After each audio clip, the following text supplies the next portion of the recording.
as Guru and Xi meet in a Beijing palace room to discuss important details about the future of humanity. Xi tells Sadhguru to leave and go back to India now.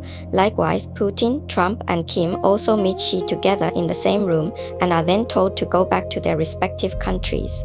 We see people are in poverty on the North Korean beaches. Putin, Trump, and Kim are meeting in North Korea at a seaside resort. They are questioning if they should trust Xi. They discuss nuking the world while hiding out and then rising as a golden trio. Putin and Trump then return to Russia by train. Kim stands by a nuclear detonation button, but he looks upwards as though he is confounded.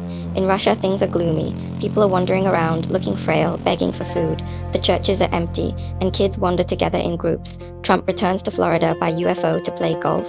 She calls Putin by phone, telling him to not press the button.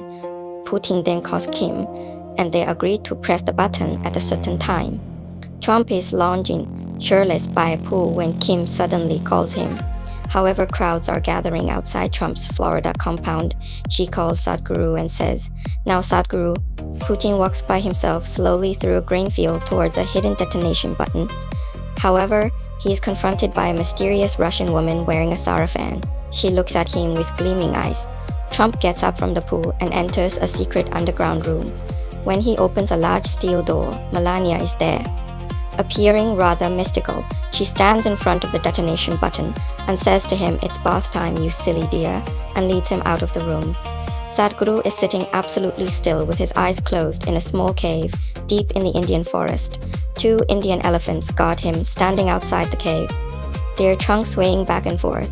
Xi and his Chinese team are in a dark mission overview room with screens covering different maps of the world. We can see a form of light is spreading across different countries, especially the United States. Kim runs down a hall in his underground bunker network and reaches for a door. But a young man grabs his hand, causing him to look up.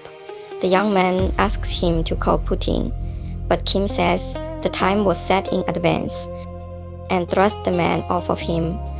Sadhguru continues to sit absolutely still in the cave. He starts breathing heavily and then lifts up his right hand halfway, as if pushing something heavy upwards.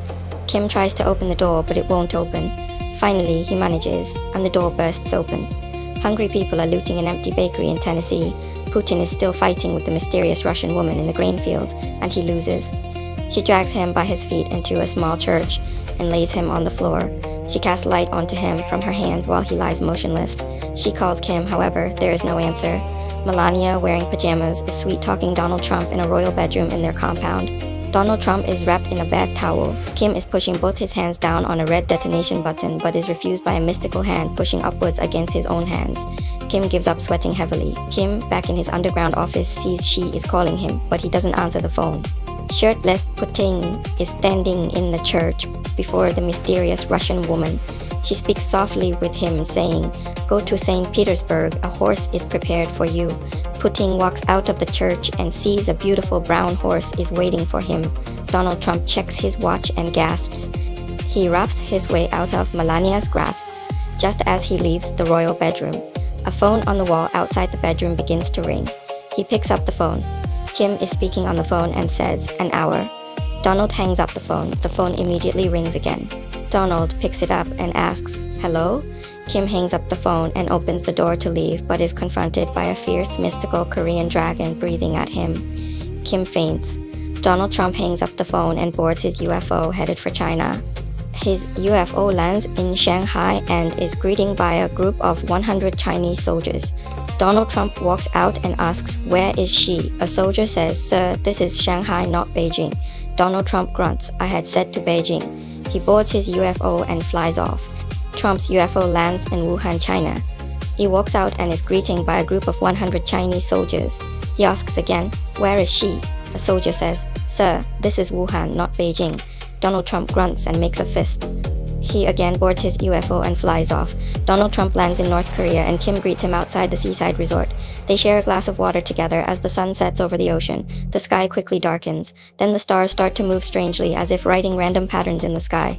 Donald Trump and Kim look on earnestly. Commoners flood into Trump's Florida compound and start eating and drinking everything they can find. Commoners and North Koreans surround the resort where Donald Trump and Kim are staying, but Donald Trump and Kim remain fixated on the stars, now drawing patterns of lotus flowers and boats. The commoners are suddenly surrounding Donald Trump and Kim.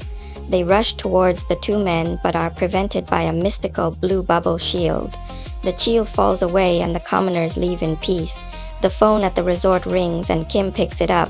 Putin is on the line and says, "Come to Russia." Kim and Donald Trump arrive in Moscow in Trump's UFO. They walk into an opera house and are greeted by Xi and Putin, standing side by side, each reaching out their right hand. The two speak in unison. "The world will change. Please join us. Have a seat and watch." We see the opera house stage is empty.